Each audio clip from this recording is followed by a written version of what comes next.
விஜய் எனும் நான்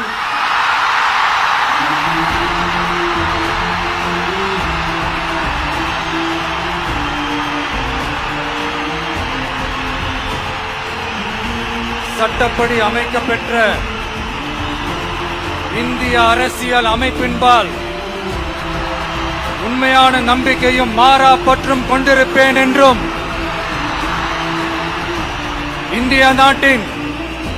ஒப்பில்லாத முழு முதல் ஆட்சியையும் ஒருமையையும் நிலை நிறுத்துவேன் என்றும்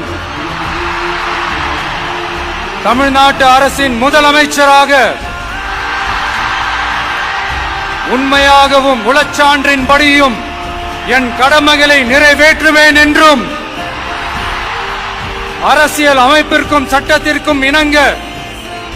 அச்சமும் ஒருதலை சார்பும் இன்றி விருப்பு வெறுப்பை விலக்கி பலதரப்பட்ட மக்கள் அனைவருக்கும் நேர்மையானதை செய்வேன் என்றும்